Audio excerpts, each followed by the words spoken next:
¿Cómo les va? Buenas noches. Bueno, vamos a procurar ver este tema que es conocido, ¿no?, por todos nosotros. Quizás alguno va a escucharlo ya en forma reiterada, pero es este tema que hoy se celebra, ¿no? Y bien decía Ezequiel, mucha gente no tiene idea de lo que está celebrando hoy. ¿Qué significa la palabra Pascua?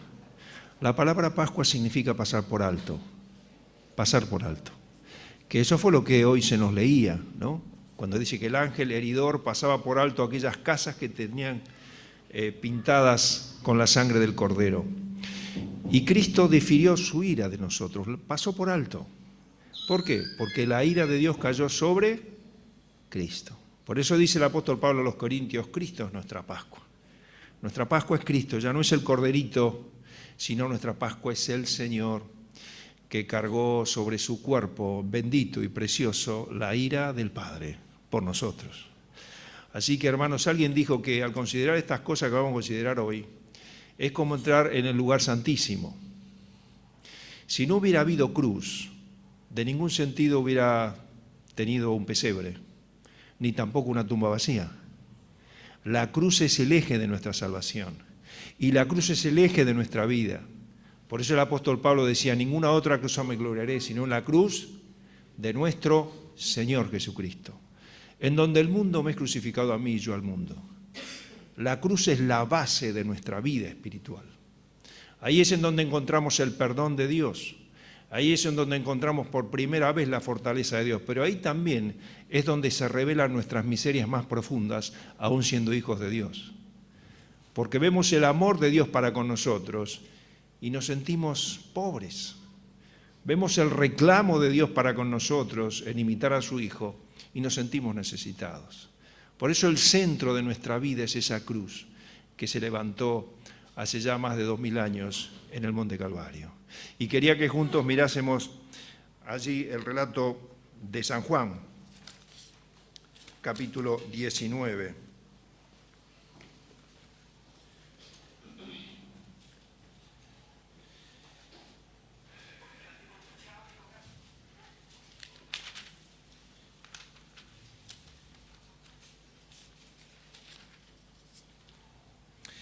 Y vamos a leer desde el versículo 17.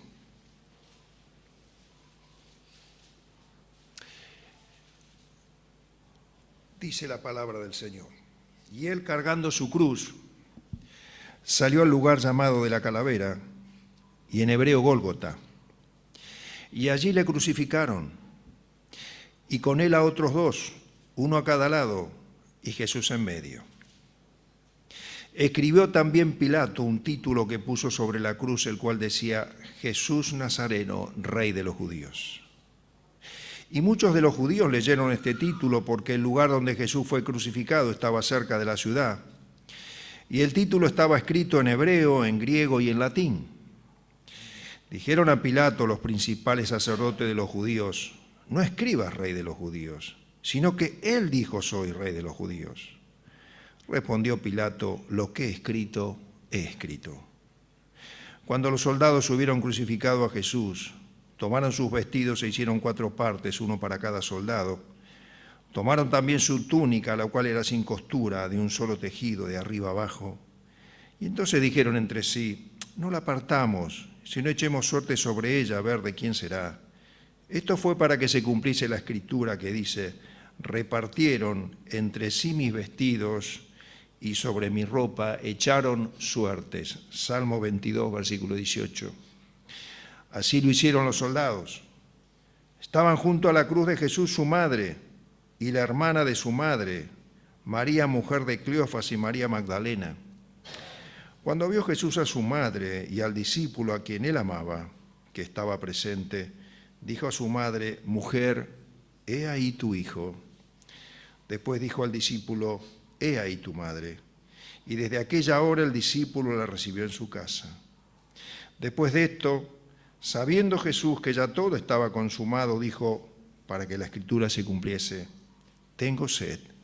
Y allí había una vasija llena de vinagre. Entonces ellos empaparon en vinagre una esponja y poniéndola en un hisopo se la acercaron a la boca. Cuando Jesús hubo tomado el vinagre, dijo, consumado es, y habiendo inclinado la cabeza, entregó el Espíritu. Vamos a orar una vez más. Señor, te damos gracias porque eres bueno y para siempre es tu misericordia. Señor, estamos en un terreno donde quisiéramos quitar el calzado de nuestros pies. Quisiéramos hablar solemnizados de este tema, por lo menos te pido por mí. Y te ruego por nuestros corazones. Señor, quizás por la repetición de estos textos nos hemos acostumbrado, pero nos trae al recuerdo, Padre, el precio de nuestra maldad y tu amor, que nunca entenderemos. Por eso te alabamos y te bendecimos, porque un día nos diste fe para poder creer y para poder recibirte en nuestras vidas. Te alabamos, Señor, te bendecimos en el nombre del Señor Jesucristo. Amén. Bien, aquí vemos el hecho cuando el Señor es llevado a la cruz, pero pasaron muchas cosas antes, muchas cosas ocurrieron antes.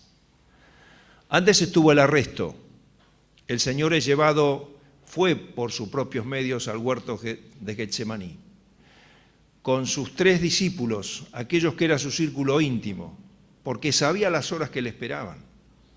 Y él fue allí con la intención de que ellos estuviesen con él. Pero resulta que los discípulos se dormían, recuerdan el relato. Y el Señor volvía y les decía que se despierten, que velen. Pero ellos, cansados, se dormían.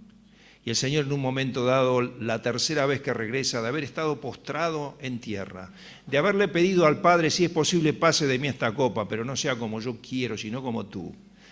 Y habiendo derramado gotas de sangre que caían hasta el piso, anticipando la cruz, el Señor le dice, bueno, descansad ya, ved, se acerca el que me entrega. Y ahí venía Judas, con esa legión de alguaciles, con palos, para querer prender al Señor. Y Judas ya había arreglado que les iba a dar una señal, para que ellos reconocieran en la oscuridad quién era Jesús. En aquel tiempo no había WhatsApp, no había fotos, no había filmaciones, y era oscuro. Y claro, no sabían quién era. Y entonces se acerca, dice el Evangelio de Marcos, se acerca Judas, eufórico, maestro, maestro, y le da un beso en el rostro. Y otro Evangelio dice, Judas, amigo, que es camarada, es una palabra muy tierna de recibimiento para Judas. ¿A qué vienes? Con un beso entregas al Maestro, al Hijo del Hombre. Bueno, esa era la relación que tuvo el Señor con Judas. Nunca lo desestimó, siempre buscó que él se arrepintiese. Sin embargo, ahí entonces vinieron y lo tomaron. Y entonces cuando toman al Señor, el Señor dice, bueno, dejen libres a estos que están acá, que eran los discípulos, que los dejaran. Y entonces lo llevan atado, según cuenta Juan, a Anás. Anás era aquel familiar de Caifás, que no sabemos por qué, pero estaba en un ámbito de autoridad, junto con Caifás, el sumo sacerdote. Y Caifás es el primero que lo recibe al Señor. Y entonces Caifás comienza, junto también ahí había alguaciles que estaban con él, y le comienzan a decir acerca de su enseñanza. ¿Qué estás enseñando acerca de lo que él decía a la gente? Y el Señor le responde, ¿por qué no le preguntas a la gente? A ver qué enseño. Y entonces ahí uno de los alguaciles le dio una bofetada al Señor. Y dice, ¿así respondes al sumo sacerdote? Y el Señor le dice, si he respondido mal, dime en qué. Y si bien, ¿por qué me golpeas? La mansedumbre y la ternura del Señor. Pero ahí está bofeteado el Creador por su criatura. Aquel que hizo esta mano tan perfecta recibe una bofetada de una de sus criaturas. Por eso no entra en la cabeza, hermanos, la cruz.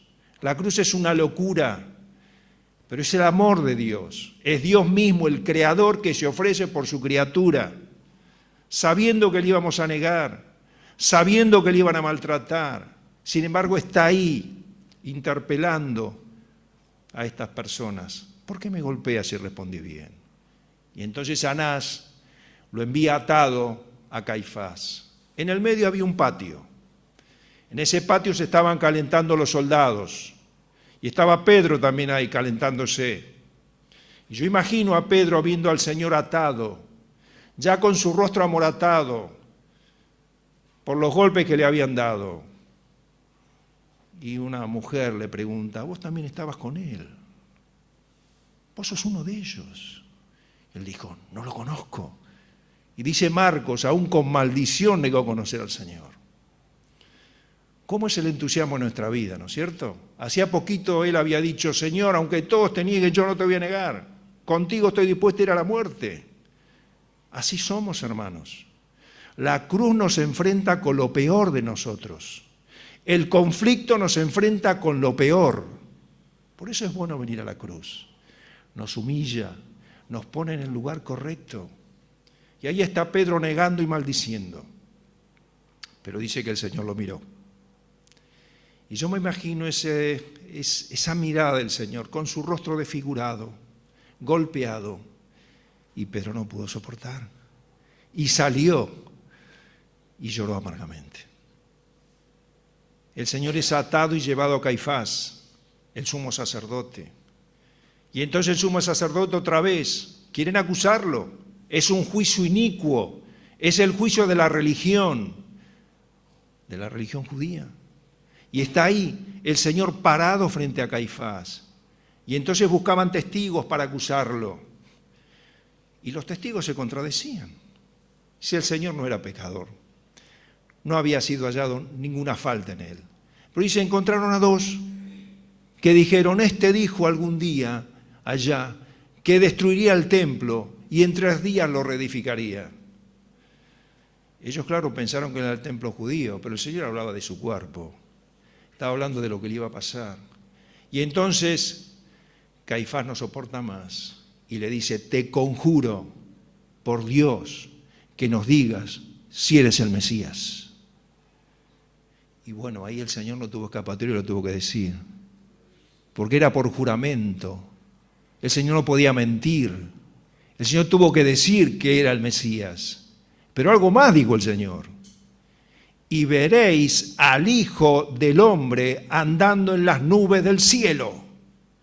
Y eso fue terrible. Fue terrible para ellos. Porque el Hijo del Hombre es del cual habla Daniel, que es Dios. Y andando sobre las nubes del cielo es Dios, según Deuteronomio. Y entonces dijeron, es blasfemia. Se está haciendo igual a Dios, es Dios. Y entonces allí dice, se rasga las vestiduras y dice, ¿qué más necesitamos de esto? Y entonces allí lo comenzaron a golpear. Y esa fue la noche del Señor. Eso fue la culpa de nuestros pecados. Ahí está el Señor, en esa noche tremenda. Llega la mañana y lo tienen que llevar a Pilato, porque ellos no estaban autorizados para dar muerte a nadie. Y entonces van a la autoridad romana, Pilato. Y es tremendo porque dice que fueron hasta el pretorio nomás, porque no podían entrar, no querían contaminarse, la religión prohibía eso.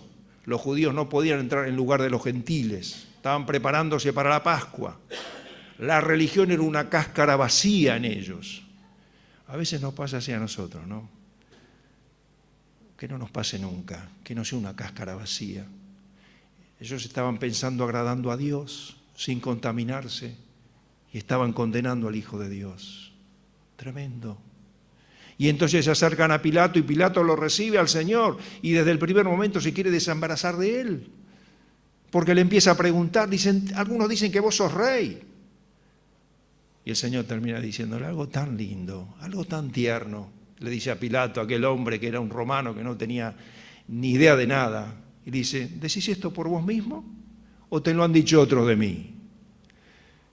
Qué distinto hubiera sido, ¿no? Si él hubiera pensado quién era el que estaba delante de él. Pilato nunca se dio cuenta.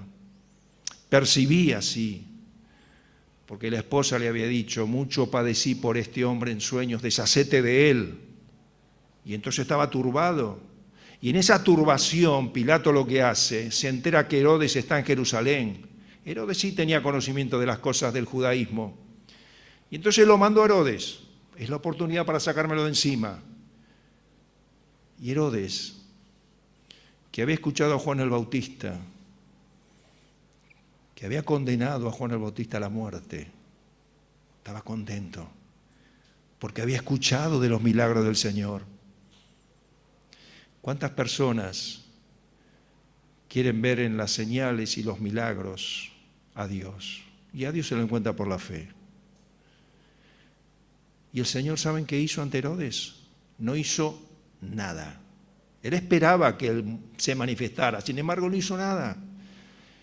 Y eso lo turbó mucho a Herodes. Claro, había rechazado el mensaje de Juan en su momento, había tenido su oportunidad. Sin embargo, esta vez había perdido la oportunidad. Y ahí está el Señor frente a Herodes. ¿Y qué hace Herodes? Con sus soldados lo avergüenza. Le pone un manto de rey y le da una caña y comienzan a golpearlo al Señor. Y así, en esa condición de haber sido avergonzado, Herodes lo vuelve a Pilato. Y Pilato, cuando lo recibe, dice, bueno, ofrece al pueblo una salida. Él no quería crucificar, no quería entregar al Señor. Y entonces se acuerda que había un preso famoso que estaba allí, que era Barrabás. Y Barrabás estaba preso por ser un homicida, por ser un ladrón. A la cruz iban los peores delincuentes. Y entonces Pilato piensa que es una oportunidad y les ofrece a Barrabás. Pero aquellos hombres dijeron, no queremos a Barrabás, no queremos a Jesús, crucifícale. Y así fue como le entregaron a la muerte. Entonces llegamos a esta escena del versículo 17. El Señor, cargando su cruz, fue al Gólgota. La cruz era una muerte terrible. Las personas crucificadas llegaban a estar 2, 4, hasta una semana colgadas hasta que morían. La cruz era un elemento de tormento, quizás vino de la India, de la China, no se sabe muy bien de dónde, pero un elemento de tortura terrible. Constantino recién en el siglo IV lo abolió, pero hasta ese momento los romanos lo usaban para los peores malhechores y para acobardar o para intimidar a sus enemigos. La cruz era un elemento donde la persona moría generalmente por asfixia. Se la traspasaba con los clavos de manos y pies. Se le ponía un taco debajo del pie, porque lo que eso hacía era que la persona que estaba muriendo se incorporara para respirar mejor. Y eso hacía que los clavos desgarraran las manos y los pies, hasta que llegaba a morir. A veces los soldados interrumpían eso quebrándole las piernas. Pilato azotó al Señor. Lo azotaron con un elemento de flagelo que se llama flagrum. Es un azote de cuerdas y en las puntas tenía hierro. Y esos hierros se clavaban en la piel y no solamente desgarraban la piel, sino la carne. Eso fue lo que sufrió el Señor. Dios había establecido en la ley que se debía castigar con 40 azotes menos 1. Pero los romanos no respetaban esa ley. Los romanos no tenían límite. Así que es muy probable que el Señor haya sido azotado muchísimo más. Los que torturaban a los crucificados eran los lictores. Eran hombres capacitados para torturar. Pero en ese momento no lo hicieron los lictores. ¿Quiénes lo hicieron? Los soldados, que eran más crueles que los lictores. Ellos fueron los que castigaron a Jesús. Es el lugar santísimo, hermano. Es el lugar santísimo. Tremendo, no se puede entender. El Señor, cuando lo cuelgan en la cruz, le ofrecen vinagre y mirra. Es un narcótico que adormecía a las víctimas. Pero el Señor, cuando se lo dan, Él lo rechaza. No lo quiso tomar. ¿Y por qué no lo quiso tomar? Porque quiso estar consciente de todo el castigo de nuestro pecado. Pero no solamente el castigo físico, sino el castigo espiritual. Porque estaba determinado que todo aquel que era colgado en un madero era hecho maldito a Dios. Y así fue. Él recibió toda la maldición de Dios. 6 horas estuvo colgado el Señor. 6 horas. Pero dicen que a las 12 del mediodía hubo tinieblas sobre toda la tierra. ¿Usted se imagina a Dios en los cielos? El Señor había dicho antes, hay 72.000 ángeles que pueden venir a libertarme. ¿Se imagina eso? El escenario en los cielos, los ángeles queriendo salir a acabar toda esa multitud. Ahí estaba, en la oscuridad. Hermanos, así es lo que hace el pecado en la relación con Dios.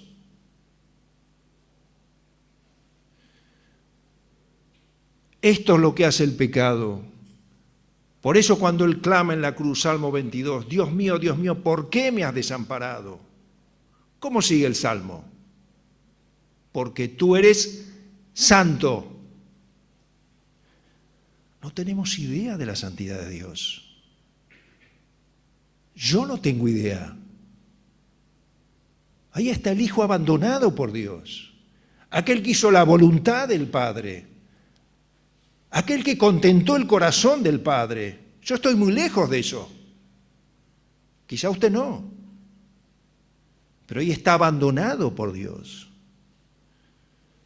Y el corazón del Padre estrujado porque no va a actuar por su Hijo. ¿Por qué no actuó por su Hijo Dios? Porque nos estaba abrazando a nosotros. Dios nos estaba abrazando a nosotros. Por eso abandonó a su Hijo. Ojalá que haya aquí alguno que pueda recibir por la fe este regalo. Algo tan tremendo, Dios lo regala. Pero fue costoso.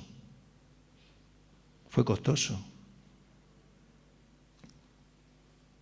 Para Dios y para el Hijo. Y ahí está el Señor, en ese momento tremendo, de oscuridad, de soledad. Ningún ser humano va a estar desamparado de Dios, ninguno. Aquel que clama a Dios realmente de corazón, Dios responde. Y el Hijo clamó a Dios, sin embargo Dios no le dio respuesta, lo abandonó. Y sigue el relato del Evangelio que hemos leído. Y ahí está el Señor colgado en la cruz, seguramente jadeando, hablando entrecortado, pero sus ojos miran al pie de la cruz. Y ahí ve a su madre, María. Y no la llama madre, la llama mujer. Mujer. Ahora le está hablando como el Creador. O le está hablando como el Padre. Porque Dios estaba en Cristo reconciliando consigo al mundo. Y le dice, mujer, he ahí tu hijo. Y le señala a Juan, el amado. Y le dice a Juan, he ahí tu madre. Y desde ese momento, dice el Evangelio que hemos leído, Juan la recibió en su casa. ¡Qué amor! ¡Qué amor el del Señor! Que está proveyendo el cuidado para María y la compañía para Juan. Porque Dios es padre de huérfanos y defensor de viudas en su santa morada. Y Él hace habitar en familia a los desamparados. La cruz es el refugio para el desamparo, para la soledad, para las cosas que trae la vida sin Dios. Nunca estamos solos con Dios. Nunca. Él es la compañía para todos los días, y no solamente para todos los días, para cada momento de la vida. Aunque usted no lo sienta, Él está, si es un hijo de Dios. Es su promesa. Pero el pecado hace distancia. La cruz nos enfrenta con lo peor de nosotros. Sí, por eso, hermanos, hay que vivir a los pies de la cruz, a los pies del Señor. Claro que sí. Pero sigue ahí el relato y llega entonces los últimos momentos de la crucifixión. Y el Señor exclama y dice, consumado es. ¿Qué significa consumado es? Ya está terminada la obra de la salvación. Tetelestai. Eso se ponía en los documentos cuando se hacía una compra y venta. Ya está cancelada la deuda. Tetelestai. Consumado es. Está pagado el pecado nuestro. Está aceptada la obra. Dios aceptó el sacrificio de su Hijo, por eso le resucitó. Y Él dijo en el Salmo 16 proféticamente, dice, por eso reposará mi carne en confianza, porque no dejarás mi alma en el Seol. Claro que Dios le iba a resucitar, por supuesto, pero era necesario la muerte en cruz. Y ahí está el Señor, dice el texto que leímos, entregando su espíritu. Dice Eclesiastés capítulo 8, versículo 8, ningún hombre tiene autoridad sobre el día de la muerte. Ninguno de nosotros. Ni para retener el espíritu podemos. Pero el Señor entregó el espíritu. ¿Por qué? Porque Él dijo, nadie me quita la vida. Yo de mí mismo la pongo y la vuelvo a tomar. Fue un acuerdo entre el Padre y el Hijo. Por eso me ama el Padre. Cristo no fue obligado a ir a la cruz. Tenía la autoridad de rechazar la cruz. Él tenía vida en sí mismo. Y Él entregó el Espíritu cuando Él quiso, cuando fue el tiempo que el Padre señaló. El minuto que el Padre señaló. Ya está completa la obra. Ya está la redención para la humanidad. Tremendo, ¿no? Pero así fue. Ahora, ¿con qué nos enfrenta a nosotros la cruz, hermano? Bueno, alguien dijo que los hijos de Dios debemos vivir a la sombra de la cruz. Porque para los que no son hijos de Dios, este es el momento de que usted pueda abrir su corazón a Cristo y darle lugar. Puede ser aún que vos estés bautizado. Eso no significa que seas un hijo de Dios. Vos y tu corazón lo saben. Puede ser que vos hace años que venís a la iglesia, que tenés a tus padres creyentes o que asistís. Este es el momento para abrir tu corazón y decirle a Jesús que entre en tu vida y te perdone. Porque ya está hecha la ofrenda.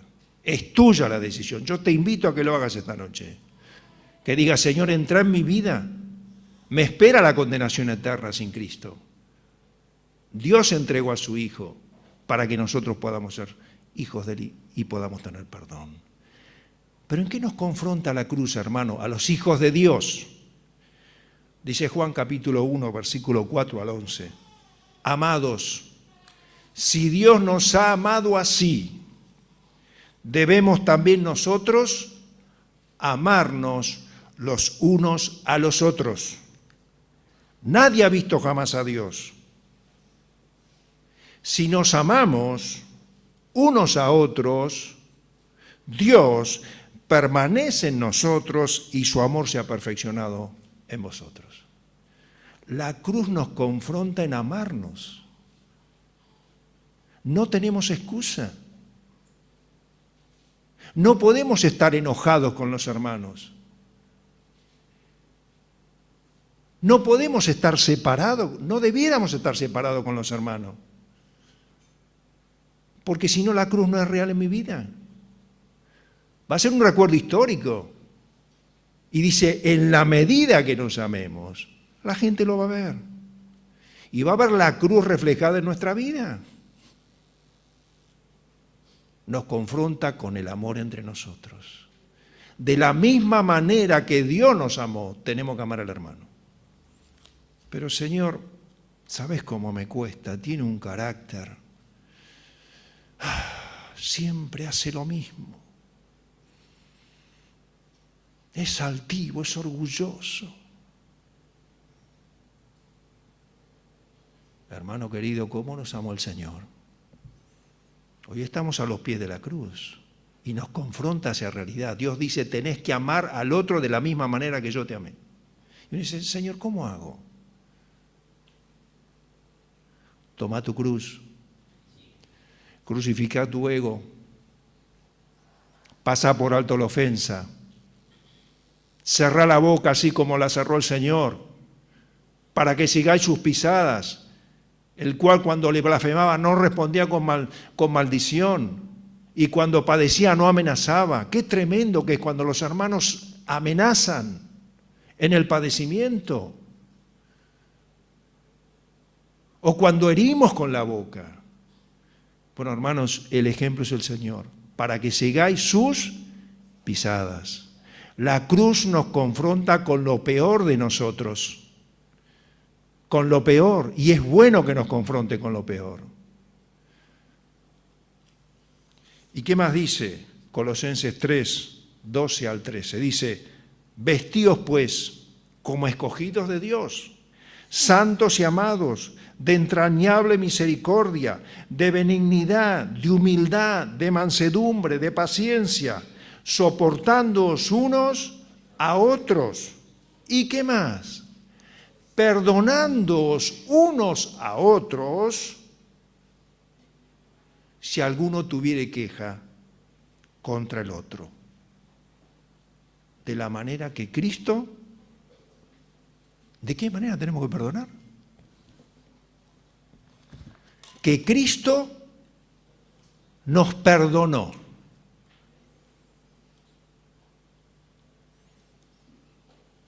Tremendo, ¿eh? Tremendo. Hermanos, ojalá podamos tomar en serio la palabra de Dios.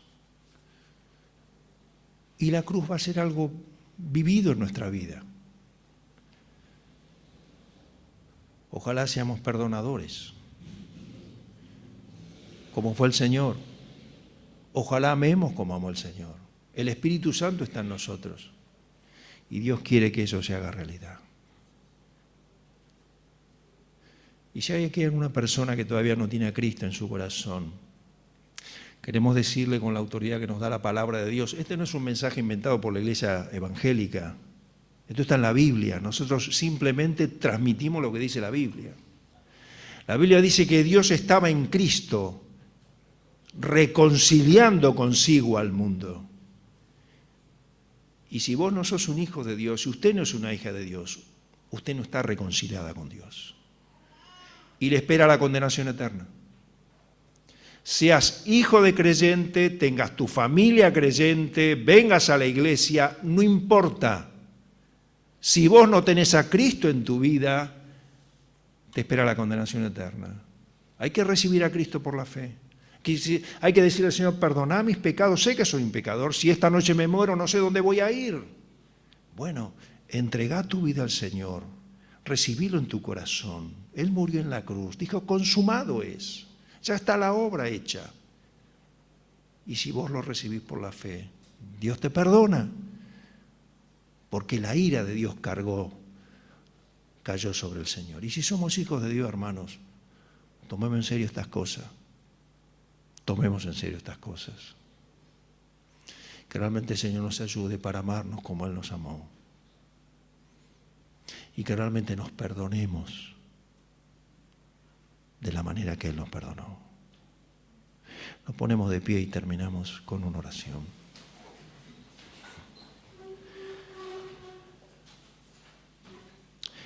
Señor, cuántas cosas no entendemos. Y nos sentimos tan pequeños, tan impuros al entrar en este terreno. Tú sabes, Señor. Queremos quitar el calzado de nuestros pies, porque el lugar donde estamos es santo. Es tu presencia, Es aquel lugar donde tu Hijo fue ofrecido por ti en la cruz. Es el lugar donde Él padeció el tormento por nuestro pecado. Aquellas cosas que aún hoy cometemos. Aquellas cosas que aún hoy hacemos sabiendo que son pecaminosas, por las cuales tú desamparaste a tu Hijo. Señor, trae reflexión a nuestros corazones. Que el Espíritu Santo nos redarguya. Está en nosotros, te alabamos, pero que no seamos insensibles a tu voz. Que realmente, Señor, tú nos lleves una experiencia renovada de entrega. Podamos decir, como dijo el apóstol Pablo, el amor de Cristo me constriñe. Pensando esto, que si uno murió por todos, aún todos murieron, para que los que viven ya no vivan para sí, sino para aquel que murió y resucitó por ellos. Queremos vivir para ti, Señor, pero de la manera que tú quieres que vivamos. Amándonos como tú nos has amado, perdonando como tú nos has perdonado. Señor, que sea una experiencia en nuestras vidas. Lo suplicamos. Tú sabes cuánto nos cuesta, cuánto egoísmo y altivez y orgullo hay en nosotros, por lo menos en quien te habla. Ayúdanos, ayúdanos. Pedimos estas cosas rogándote también por si hay alguna persona que no te conoce, para que, Señor, pueda abrir su corazón a Jesucristo.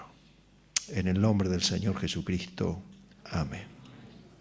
Muchas gracias. Señor los bendiga.